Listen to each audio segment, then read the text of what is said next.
And I'd like to give a warm welcome to Dr. Dower. She's going to give her presentation. If we have time at the end, we'll do a bit of Q&A. So thank you. Hello, everyone. Can you hear me? Great. So true story, I accidentally bought the headset. And since it was delivered, I thought, well, let's try it out today. So these are new. I have no idea. I see some familiar faces. This is fun. I know a lot of folks in the room. That's very cool. Cool. Yeah, some former students that are now choir teachers, which is always fun to see. So anyhow, thank you for coming. I really, really appreciate it. And it's interactive. So you guys are all teachers. So if I have to call on a name, I don't mind doing so. And please just be open and available for such a thing. Are we good? Perfect. I'm going to get to share my screen here. And let's see here. All right. Can you all see my screen? Perfect. All right. So this is Silent Voices, what your choir students of color don't tell you. Now, I will start off by saying that this is not the experience of every choir student of color. Not every choir student of color goes through everything that you will hear here. And I purposely did not ask current high school students because they are not sometimes comfortable sharing that information yet. I did ask former high school students that I have had or that I've known of, and I've asked them to share parts of the story. So you hear a little bit of that today as well. And as I mentioned, it is interactive, so I will call on you, but it's better if you just raise your hand and answer on your own if you have something to say, and I hope you do, and I think you will. All right, let's get started. If I can figure out how to start it. Here we go. So let's do a quick reality check. Number one, this is sensitive, difficult work, or it can be, particularly if it's not something that you've ever ventured into in your career. If you've never thought about, hey, I wonder what so-and-so's experience might be like that's different than other so-and-so's experience because of the color of their skin, then it can be very difficult and sensitive. So be open to that.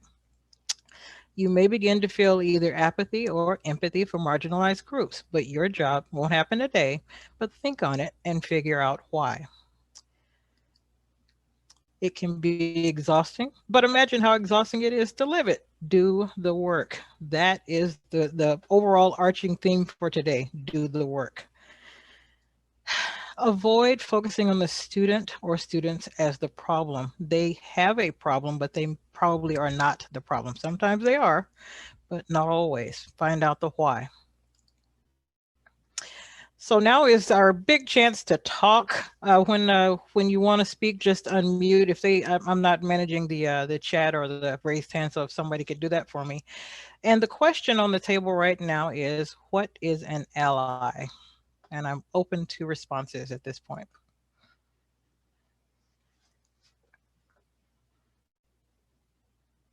Jeopardy theme music cued. Shall I call on someone? Who's going to save the group? I see somebody talking, but I think you're muted. Is everybody self-muted, or I'm not sure how to unmute people? Some people in the chat said someone who has your back, an ally is an advocate, someone who's on your side. Okay, good answers. Any other answers? You can unmute. I'd rather hear it from you because I cannot see the chat at all. So if I hear it from you, then I know it's coming from you. Hi. I believe that an ally is someone who's willing to fight your fight with you, who's empathetic enough to understand that although they're not in the same situation as you, they support your cause, or at least the feelings that you have about it. Okay, other thoughts? By show of hands, and you can do the raised hands feature, how many of you would consider yourself an ally for marginalized groups at one point or another in your career? Not everybody has yeah, some folks clapping, that's fine either way. Great, great, great, great, great. So let's talk about what an ally is just in general. An ally is a person who uses their privilege to advocate on behalf of someone else who doesn't hold that same privilege. And the critical piece is, and takes action to correct the injustice. That's actually the hard part. And I can't take credit for that definition. It actually comes from Dr. McKinney King of the University of Missouri at Kansas City. He says ally is not a noun because allies are defined by their actions. So you can call yourself an ally and it's fantastic. And it's a great feeling to hear someone say that they are an ally, especially if you're a student in class and you hear your instructor say, I'm an ally, I've been an ally, I think this way, but they're looking for action to follow up with the allyship. So if you can't follow up, whatever it is you're calling yourself as an ally with action that changes that behavior, then you need to rethink whether or not you're really an ally, or are you somebody that's approaching allyship. Okay, but it's defined by the action.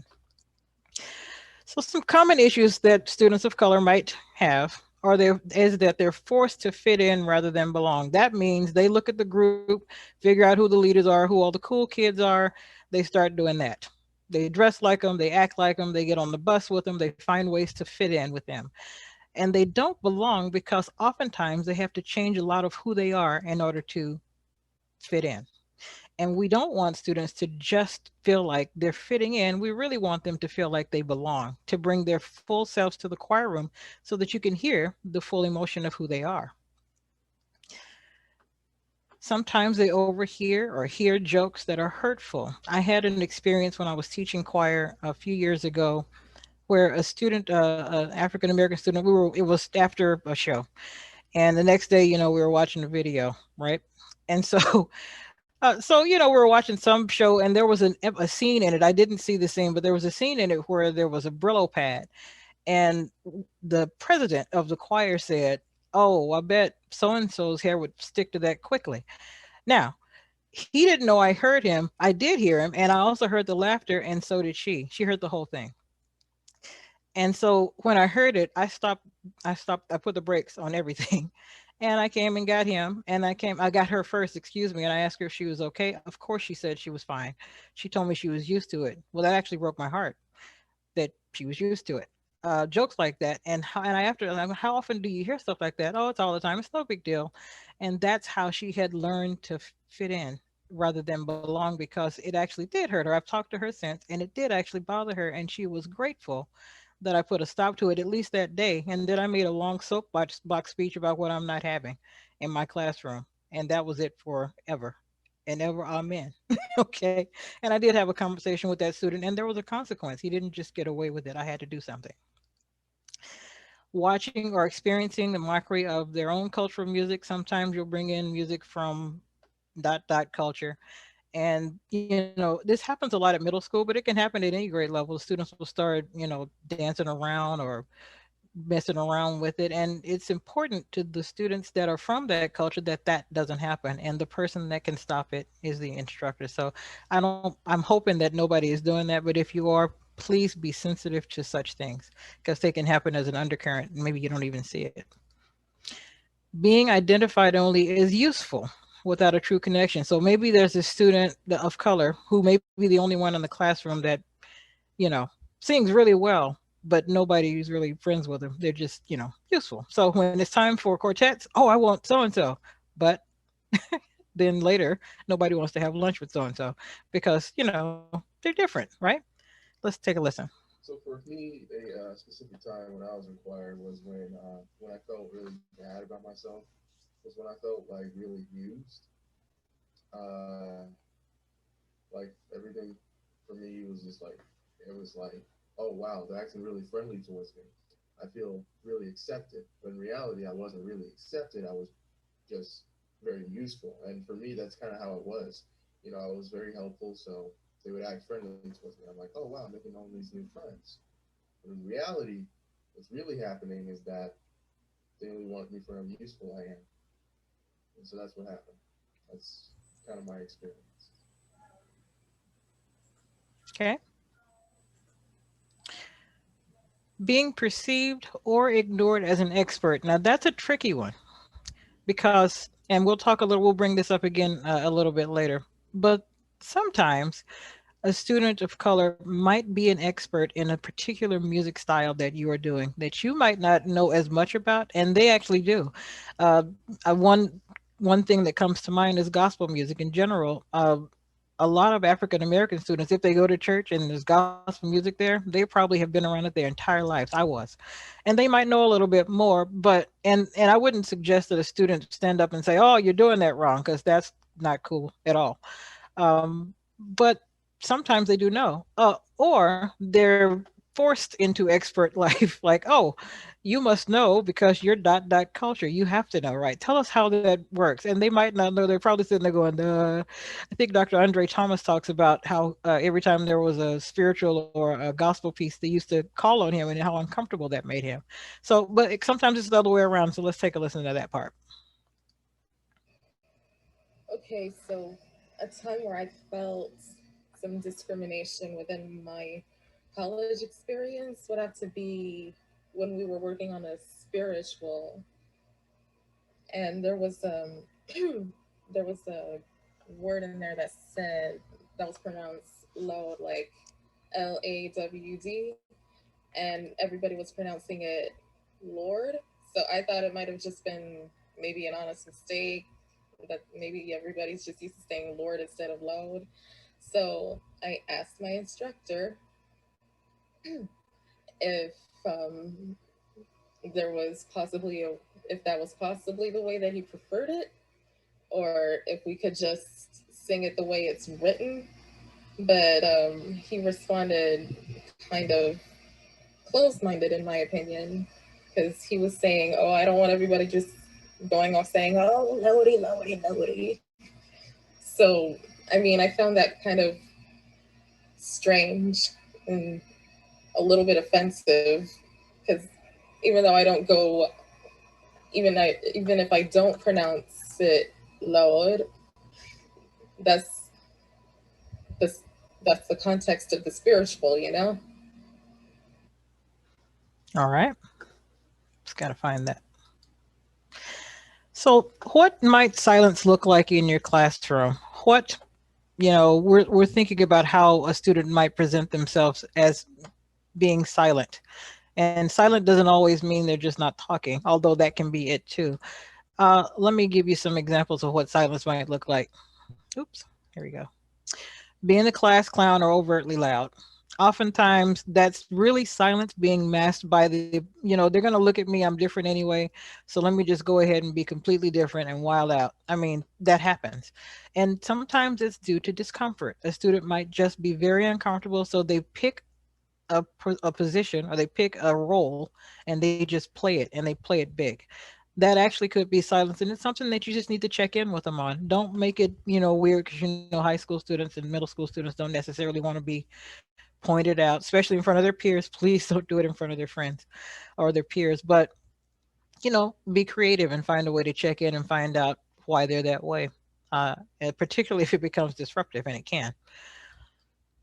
They make self-deprecating jokes about their own culture or cultural music. So remember earlier when I was saying people are, a joke might come up, or people start dancing funny or doing crazy stuff or whatever to music that's from a different culture. Sometimes they feel that they can do that because a student that's from that culture is doing it. Now, it doesn't mean that the student from that culture is comfortable and wants to do it, but they likely feel as if they have to in order to not be the focus of it negatively. So that can happen.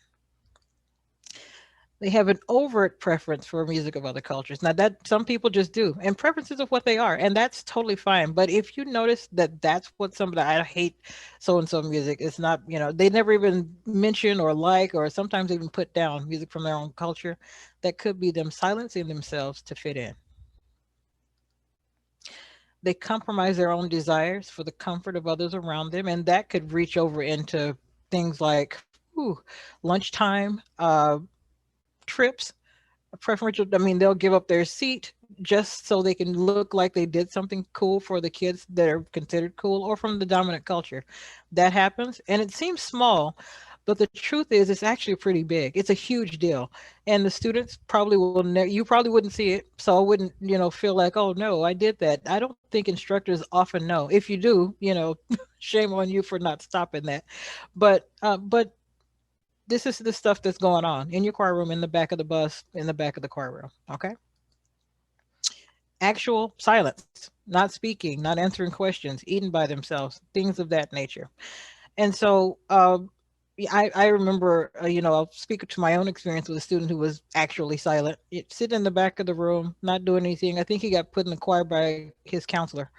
And we know that never happens at any other school but the one that I worked at. But perhaps some of you have experienced counselor overload. Nevertheless, I hope those counselors in the room. No offense, please. But he was over there, and I'm like, I wonder if he might be able to do some other stuff. So we had this one trip we were going to take to San Francisco. And I went over to him, and one of the students had dropped out. They couldn't go. It was my top group, my chamber group. And I'm like, okay, well, I can't fill it with a musical person right now. I'll just get somebody that can maybe pay to swap it out. So I went over to him and I'm like, can I call your mom and see if it'd be okay if you just went with us, just to see what choir is like? Because I know you're not really getting a real good idea of what choir is like, just kind of sitting over here. And he's like, okay, fine, real quiet. And so I called his mom, and like the next day she paid for everything for him to go.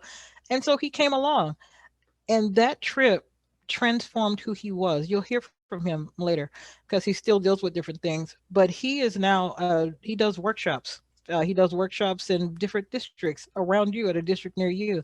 He's a music major. He sings amazingly. And I never would have known that if I had just let him sit over there in silence. So watch out for the quiet ones. Everybody's got something to offer. The ones that were tone deaf, I let them, run sound. And I've seen this in different choirs. Karen Garrett's in the room. She does an amazing job over there at Santiago of making students feel that they belong in different ways. So, those are the kinds of things that I've noticed. So be careful and be on the lookout for that. I attended the USC Race and Equity Institute this year, and they identified 9 encounters of classroom racism that you might not be aware that are occurring, and I'm going to share them here with you now. The first one is curricular erasure, and that could mean that there is nothing in the curriculum that looks like anybody but from, especially musical curriculum, but from one particular culture, and no other perspective is ever enjoyed or even entertained. Which goes, and these are from students, by the way. Students came up with these. This is what they came up with after they asked everybody. Same thing here, basically one-sided or deficit representation, basically one culture represented. Forced spokespersonship, we talked about that earlier, and remember, it's a two-edged sword. It can go both ways. Being confused for other students from the same culture. So, calling them a name of, so you just learn the students, please look at their face, figure out what's different. And even with twins, I've had tons of twins, and I'm like, okay, what's different about that twin than the other one? So I'll know the difference and I won't confuse it. Sometimes I had a hard time, especially with twins. But please, if this is something that you struggle with, learning what students' names would be if they are from a particular culture, please work on that. Or that's something that you can work on. Teachers are surprised by their brilliance. Wow, I didn't know you knew that. Oh my gosh. I mean, I even had, when I was in school, someone said, wow, you do good for your folks. Really? What does that mean? So please don't say such things. It's actually offensive. Mispronouncing and refusing to learn students' name. This one actually hit me and hit home. For years, I allowed people to just call me Kelly because it was easy and comfortable. But I stopped that about 1.5 years ago, maybe 2. And I'm now asking everyone to call me by my full given name, Kellery. My mom named me that. And there's a reason behind it. And when she told me the reasons, I'm like, well, why am I softening myself and changing who I am for someone else's comfort? So I go by Kellery now, just in general, because it's not hard to learn it. It's like, the emphasis is on the first syllable. It's not that hard. So take the time to learn the correct pronunciation of students' names. Don't just say, oh, I'm just going to call you J1 and J2. They'll laugh it off, but it's probably an offensive thing to them. Shortages of teachers of color. That likely is not in your wheelhouse, but you probably sit on a hiring panel or two. And it might be not a bad thing to filter the people that you bring in and that you put as a finalist forward to see if we could add other voices that may never have been in front of a student before. No consequence for racist teachers. This one I had to deal with as a dean. If a student comes and places a complaint, I deal with them. And again, this may be beyond your wheelhouse, but in your classroom, you certainly can do that. And if you have, you hear stuff in the lounge or other places on the campus, it doesn't stop until somebody stops it. And if you have any influence at all on your campus with other teachers, you can actually make a difference in the life of a student by just stopping something that happened in, the lounge. And then no acknowledgement of racist statements. So if somebody says something in the class, everybody's just quiet and uncomfortable and looking at the ceiling for a long time. And there's no acknowledgement that that was actually not appropriate. And so it goes away, and they're students, and they're very easily influenced by what we say and what we do. They're equally influenced by what we don't say and what we don't do. So if there's no acknowledgement of it, it either didn't happen or it's not a problem. And they will pick how they're going to deal with it, and you'll have to deal with what that outcome is. Okay. Let's talk about why this might happen. Tradition. This is how we've always had choir. A lot of us teach the way we were taught. If we were taught, Randall Thompson's Hallelujah, we bring that to, and it's not a bad thing, but we have to be open and willing to transform who we are for who's in the seats. If we have students of a different culture and we force them into only learning a completely different culture, that doesn't really serve anybody. And the parents would probably appreciate it a lot if you brought in other traditions. Racism, prejudice, and bias. And let's unpack and what those things actually mean. So racism is a system in which a dominant race believes they are superior and benefit from the oppression of other races, whether they want to or not. So you can say, oh, I'm not racist, but you might be benefiting from racist systems. So that's something that you would need to acknowledge. Prejudice is the quality or condition of judging someone or a group of people before you meet them, usually using stereotypes. All so-and-sos do this. Oh, they all have rhythm. No, they probably all don't. Okay, that's prejudice. Bias is prejudice, so that's included in bias, in bias, in favor of or against one thing, person, or group compared with another, usually in a way considered to be unfair. And I think we all have a really good concept of what fair is, so just be very careful. And, when you plan your lessons, do it through that lens. It's easy to cover up. We're back to why this happens and not claim responsibility. I didn't mean it that way. Oh, you should be fine. I was just joking. I didn't really mean that. It's important that we understand that your intention does not negate the impact. So you can intend all day that you didn't mean to hurt that child's feelings or appropriate their culture, but the impact is still there. You can't change that. So you have to be very careful with your intention and be careful what you do and what you say in the classroom, because they're listening and they're watching. Okay. So here's some of this is some of my former folks. They'll talk about their experiences, but again, these are their experiences and probably other students like them. It does not mean that all students of color are like that and have that as an experience, but it does mean that it could be. All right. Hello, my name is Cameron Owens. I have a bachelor's degree in music education from Northern Arizona University. And today I'm here to talk to you about the time I felt marginalized in university choir.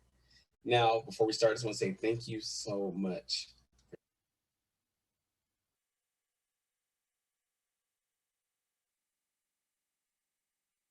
I think the sound cut off, at least for me.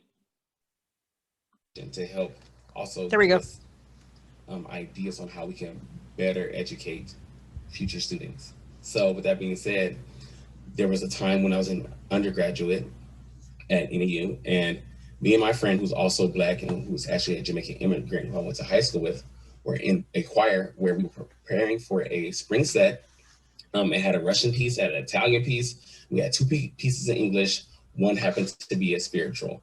And unbeknownst to me and my colleague, we were supposed to audition for the solo or be preparing for a solo audition because it was a spiritual, and typically during spirituals, they use the Black singers. So when it came down to time for us to audition, our conductor at the time, who was a phenomenal musician, phenomenal teacher, very nice guy, A1 husband, like just all around awesome man. So I won't mention his name because I do not want to make it seem like he's the bad guy. But he kind of looked at us like, why aren't you all auditioning? Like, he kept looking in our corner, like, I'm waiting for you. So we let the auditions go by.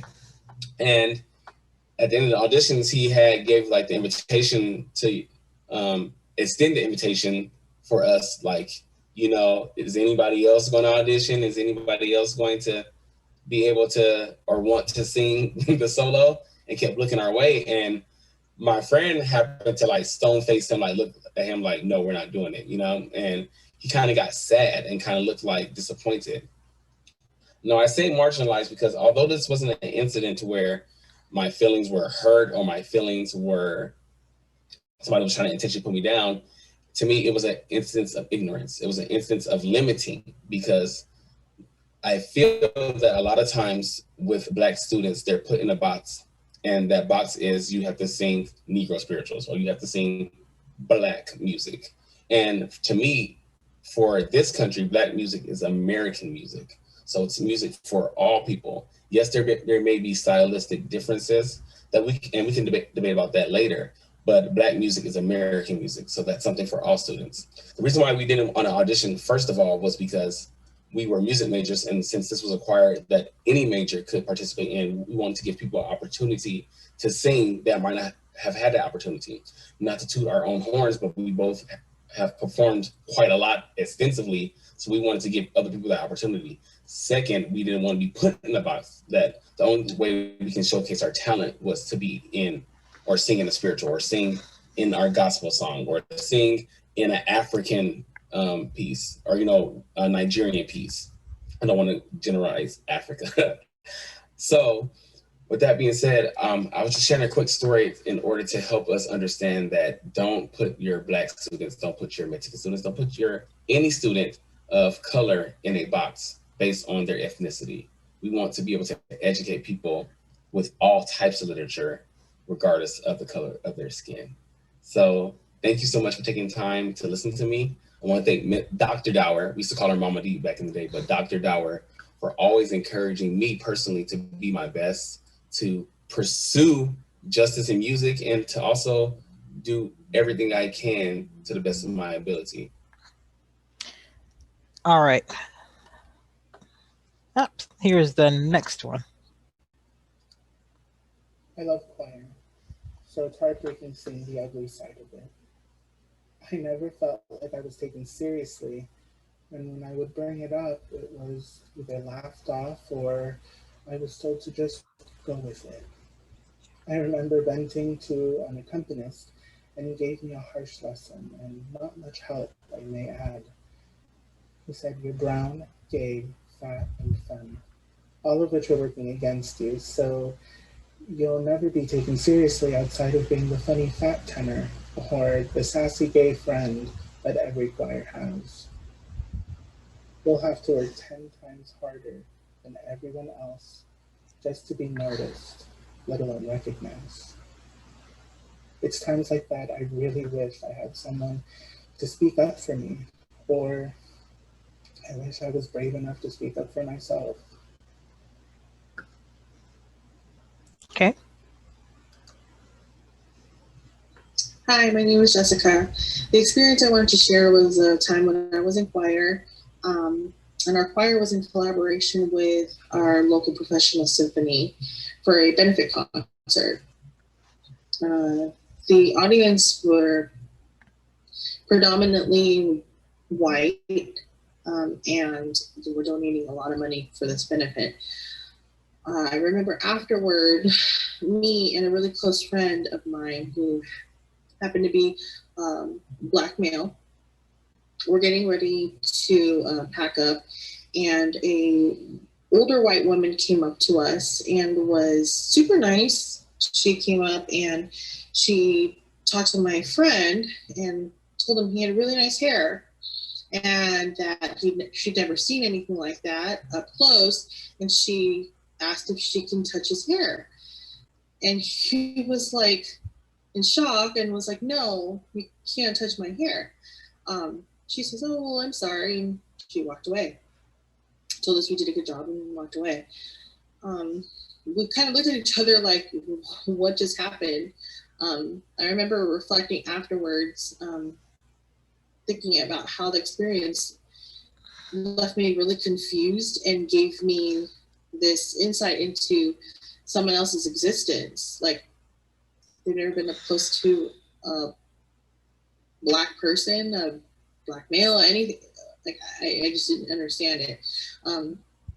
Because the choir and the symphony were of all mixed races, mostly people of color, it almost made me feel we were made a spectacle of in this particular environment. Yeah, and it kind of stuck with me. So here's my experience. Thanks. All right. So here's what you can do. Any comments? Well, I want to make sure we'll have comments at the end. So if you have something or a question, I'm happy to answer it at the end. We'll just plow through, should I say. You call it out as appropriate to the moment. Now, I wouldn't recommend, embarrassing any student of any culture or any race in the middle of a classroom, unless it's just overt and you have to just stop it because the moment called for it. But you do need to call it out, either quietly in your office, after school, after class, before class, a phone call home, something. Don't let stuff linger, because remember, they're young minds and they can't just deal with this. They don't know what to do with it. If you do nothing with it, they'll find something to do with it, and it might not always be good. Their influences are all over social media, and they have a lot of different ways to deal with stuff. Challenge your own thinking about music and art of other cultures. Now, a lot of choir teachers, I love this about choir because we tend to be very open to other cultural music. It's a little different sometimes on the band side, I think. Well, I don't want to be, all right, fine. I'm a choir gal. That's who I am. But challenge your own thinking. Yeah, I had to, there was a time in my life when I absolutely hated musicals, and I had to start challenging that when I got to college and had to learn about them and be in them. So I challenged my thinking about it. And then I challenged my thinking about, I would not do a piece in Japanese or Chinese because I'm like, I can't learn that. That's too difficult. How am I going to teach that to somebody? Well, I strapped up and taught it to somebody, and I was real proud at the end, and I quietly wondered if I had done an effective job. But I asked everybody, I'm like, who knows? I just went out and I found other folks that could do it, but I had to challenge my own bias, and I was, holding my students back for my own, discomfort, or, just didn't feel like I could do it.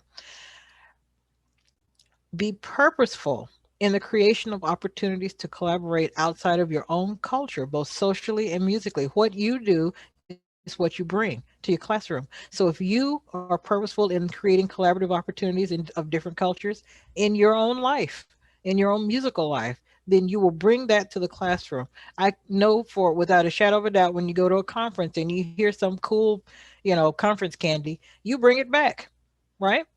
That's what we do. So now you have to kind of maybe switch it up. If you haven't been, now some of you have, and I'm preaching to the choir literally if that's the case. But if that spoke to you, listen up and pay attention. Read and educate yourself. These are some books that I could recommend, things that I have read. And that last one by Joy DeGruy, she's actually speaking at our college for free next month. If you'd like to come, I'm happy to send you that link. But it talks about different ways that culture in America has not been really dealt with, and how to change that, how to change those paradigms. And then use your own voice to carry the message forward and be courageous. This is not easy. It can't be. It's not something that I ever experienced in choir. When I auditioned for Allstate in Texas, I had to audition behind a partition because the racism was that bad. I made it, but I don't know if I would have made it. And clearly they didn't think I might unless that partition was up and they couldn't see who I was. So that's my experience. And I've tried to be very open to how somebody else's experience might be, changing the way that I see my curriculum. And I know if you're fairly new to the profession, when you do that, the focus student for preparing to teach, they ask you to tell me who the focus student is, or the student that you're gonna, I think it's called a focus student. I might be getting the name wrong. But the concept is that if you can teach to that child, the rest of the children will by default probably get it. So if you can teach with these things in mind, then it will help not just these students, but all students in your classroom. So don't think, oh, if I just do the cultural music, then what about the white kids? That's not how it works. They too need to be exposed to different cultures, and that's an important piece. All right, questions or comments? I will open it up to that.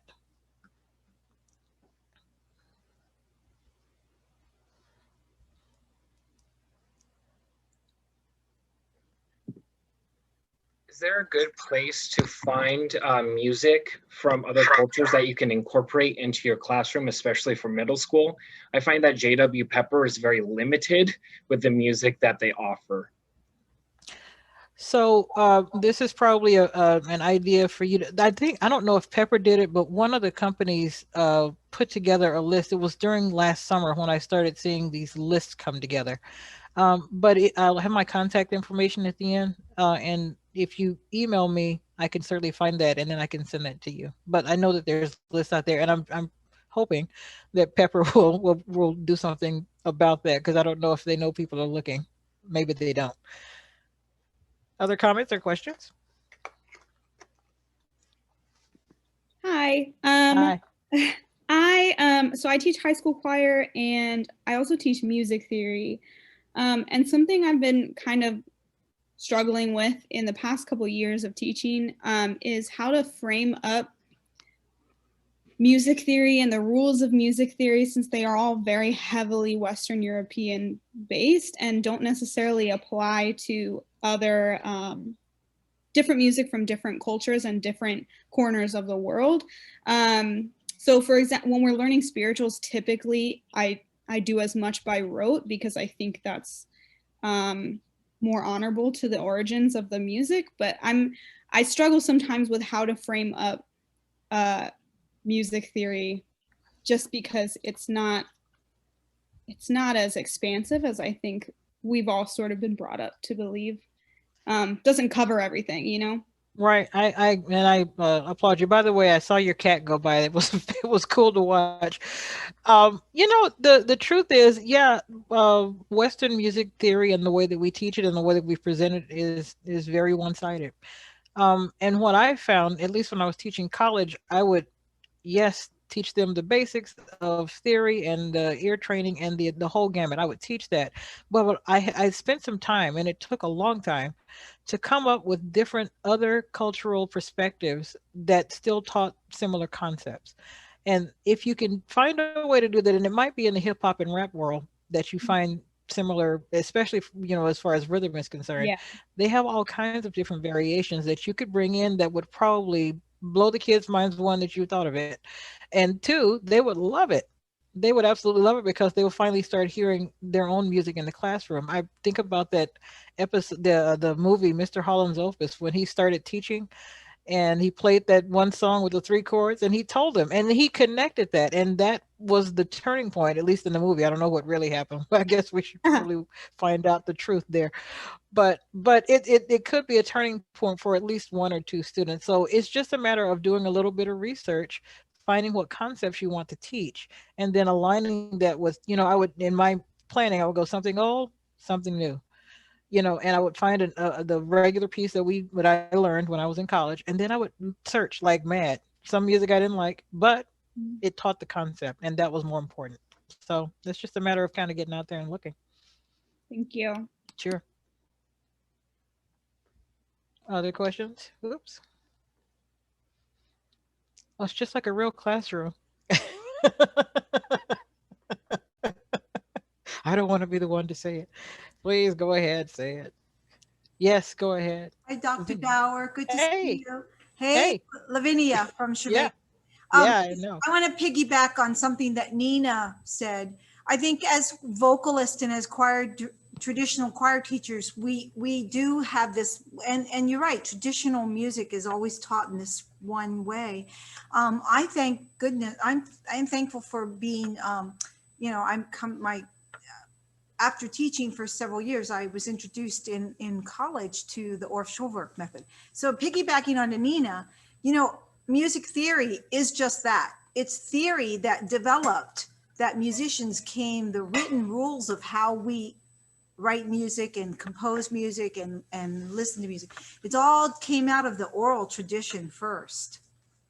So if you go back to the oral tradition and passing on that oral tradition first, which of course is ethnically and culturally embedded, if you go back to those, that introduce that first, and then this is how this came about, you know, and then this is how this came from this and this, and this is developed out of that. And that's the theory that developed as a result. Go back to the oral traditions and cultural traditions, and then show the kids how, oh, this is a 1 to 5 chord. Oh, by the way, they're singing in parallel thirds and parallel fourths and parallel sixths. So go back to that oral tradition of the cultures that, and then embed, go through that way. So that was my, I was putting something in the chat to you. Very good. Thank you. Thank you for sharing. Other thoughts, questions, or comments? I have a comment. I definitely appreciate you for having this presentation. I definitely was a student on both ends, and being blessed that I had a teacher that was culturally, I guess, appropriate, but also marginalizing. And being a teacher now, I feel like for sure a lot of things that we forget in our classroom is the voice of the students. And I've definitely have learned to lean on when my students are hinting towards pieces of music. I didn't do it in the past, but I've been doing it as of late. And it's been definitely getting a crowd approval of asking students selections of music that they would prefer to do in for concerts and for competition. And at first it was frightening because I was like, what are they gonna find? Is it going to be appropriate? But as the last, I want to say 2 years, there was this piece that they found that was in Korean. I don't speak the language, but one of the students asked their family member, they came into school and they taught the whole entire song to us. And that literally changed the dynamic of what the students thought was acceptable and appropriate inside of the classroom. Like they really embraced the fact that I went out of my box. I was literally sitting in the seats with them and I had them sit in the front like, no, I'm a student now. You're going to teach me because I don't know. And they were really shocked that I was open to that idea. And from that on, that really kind of changed the idea of the choir room is not just a room. It's actually a space where all cultures are accepted. Now, please don't ask me to sing that song to you because I can't, but it was still a great experience. And the parents to this day, they've always been so supportive. Their child has graduated, but anytime they've reached out and said, thank you for letting my student, even if it was just for that small time that I was with them, feel like they were finally appreciated in the classroom. So. That's really wonderful. You know, being open like that for your students, you know, letting them know that you can learn from them too. It's so empowering and it really could be transformative. It doesn't mean do it all the time, you know, definitely, you know, make sure that you're still doing the thing. But you know, how cool it could be to give them an opportunity to take leadership and imagine that they could teach you something too. It could change how they learn later even. So thank you for sharing that. Anyone else want to share something? I know some of y'all, I might start calling people's names. I'm going to share an experience that I had with my high school choir. I was teaching a song. We had a song that was in Hebrew. And there was a practicing Jewish student. And he was very upset with me because I did not choose him to sing the solo. We talked with his parents and so forth about it. And I had to give him the example that I had a white student, Slavic. She was singing a pullout piece from the musical The Wiz, and I had to kind of take him there and let him know, just because you are of a certain ethnicity or a certain ethnic group, it just kind of piggybacks on what that one student that you were saying who refused to audition for the spirituals because they were Black.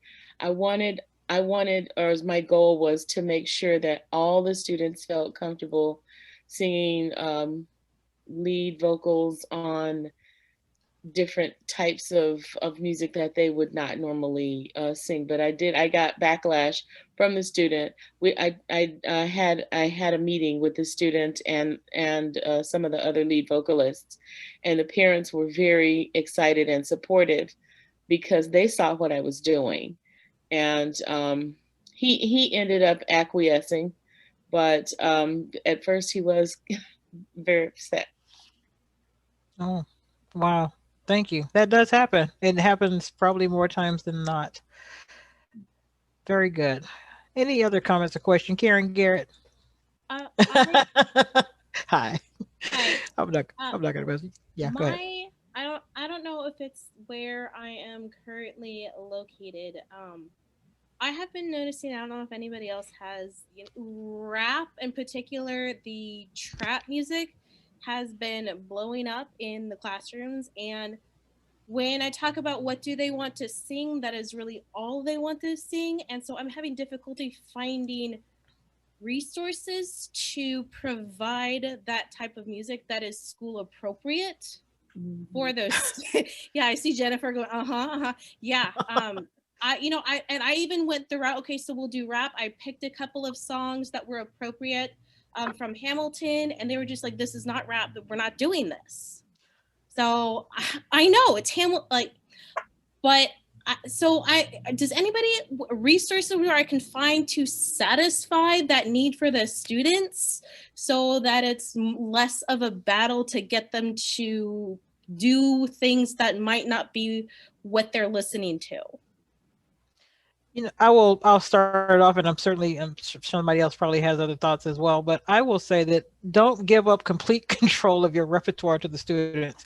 It's a great thing to include them. Oh, no. I wanted to make sure I said that out loud. Yeah. But I also will say on the other side that, oftentimes the most creative, we call it, a creative approach. We teach in the creative world, right? This is creativity. They're getting credit for that creativity. But what we end up having is a creativity of the teacher often, not really the students, especially in choir, because you're shaping the sound with your hand, right? And you're doing your thing, and you've given them the interpretation that you have, not necessarily them. So one approach might be is to have them compose one. That way, you can control the lyrics because you have to look at it. And see how it sounds, and it might be great, and that'll give them an opportunity to be actually creative in the classroom, and it'll give them a little bit of what they want. They can't do some of that stuff out there that's really not appropriate for the classroom. It's just not. And so we need to continue to be appropriate, but give them some space. Say, you know what, we can't do that one, and you know why, because they do. But how about this? How about you and a quartet write something up and let me hear it? And you may never perform it. It may just be we sat here and we did it. Or we use it as a warm-up for rhythm. But give them an opportunity to be creative, and that might solve the problem, maybe. Okay, I could, maybe. I like that. Well, so I took that as like, okay, well, you want to do, I have my school hasn't had a music program in like 5 years. So I'm working with I have a lot of students, like you said, counselor overflow, who don't want to be there. And so there's just a lot of other things going on. And I might, out of a class of 40, have 3 kids who are really invested. And so I'm struggling. I said, okay, we can't do rap, but why don't you write a song that we might be able to, and just write some lyrics down, because I have a lot of students that's all they listen to. And that's what, when I hear them walking around campus, they're, writing and rhyming and rapping their own stuff. And for some of the kids, it was like, wow, this is actually really hard. And so they appreciated the process more. But that's all they wanted to do. And that's all, it was just I don't know what else. I don't know if it's the demographic of the students that I'm with, or if because there hasn't been a music program in so long that I'm really working with from nothing is really what Yeah, you'll probably have to be patient and let some of the older students move on and slowly shape your program into what you want it to be. I think the 5-year gap probably has something to do with their desires right now. But, slowly mend, make the road as you walk or ride on the road, and that will help. F. May Leroy, you want to talk? Go ahead. I see the message in the chat. Hi. Hi, Louisa. Good to see everybody. I was Hi. really trying to stay incognito here, but I expose my students to all kinds of music, and like the one who was learning Korean, you have to. Oh, let me back it up this way. It's really our attitude. It's our own attitude to what we teach. Like, I don't look at blacks or whites or Mexicans or whatever. I just look at them as human beings. So I know that there's this pandemic of racism right now. I totally get that. But if we have a different viewpoint and just say, hey, we are just human beings. Let's just all treat each other like human beings. So this last holiday season, we have had 0 performances.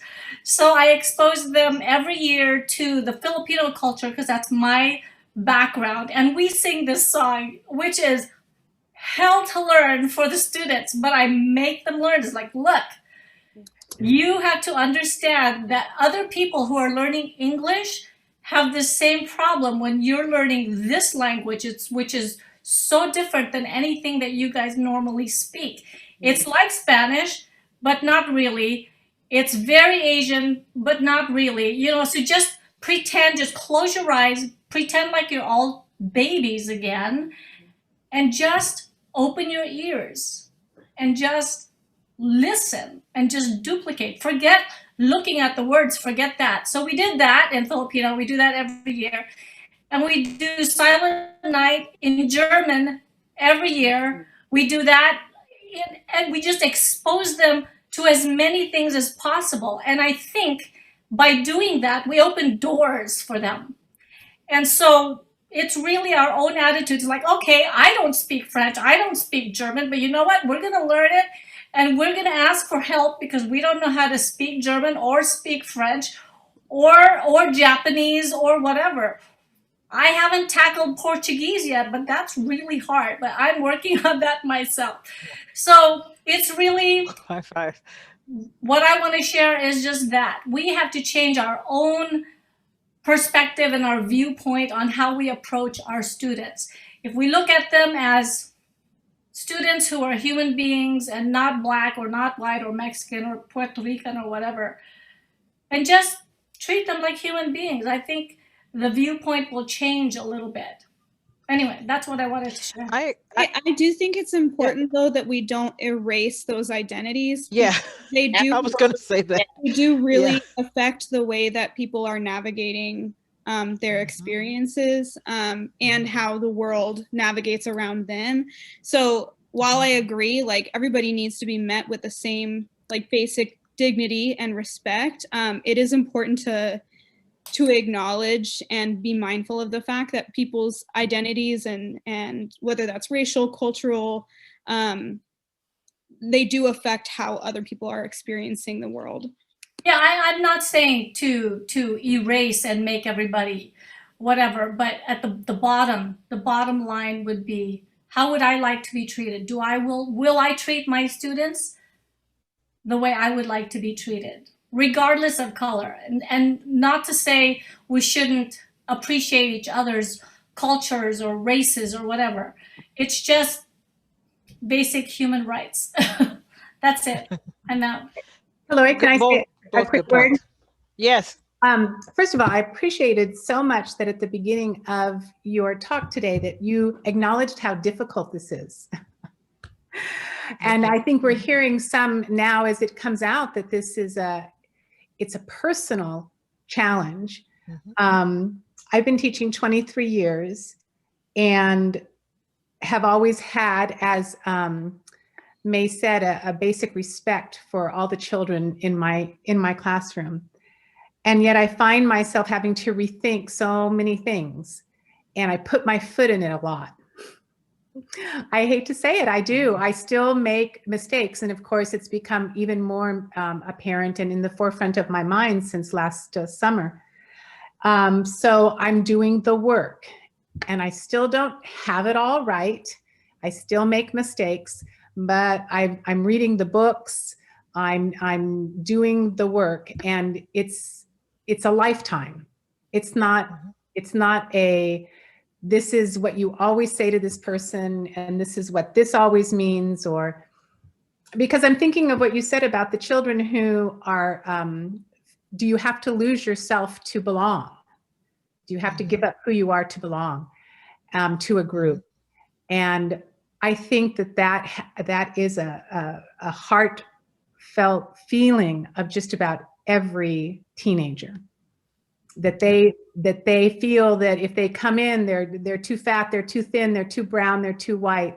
And so this is a universal, do I have to give up who I am to belong?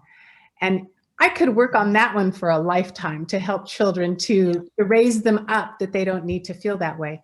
So anyway, I wanted to thank you for acknowledging it's hard work, because I certainly do not do it well 100% of the time, even though I try. None of us do, and thank you for saying that. It is difficult, but we're doing the work, and I appreciate and applaud you for committing to doing the work.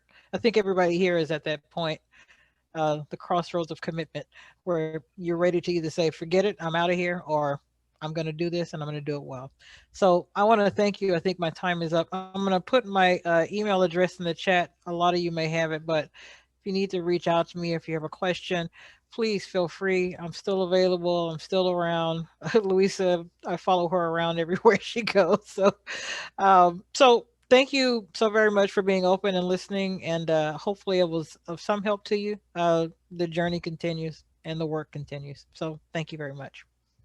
Thank you. I'd like to thank Dr. Dower and all of you for your time this afternoon and for being open-hearted and listening to our presentation. My assistant Jessica will send you an email shortly if she hasn't done it already, and we'll ask for survey feedback.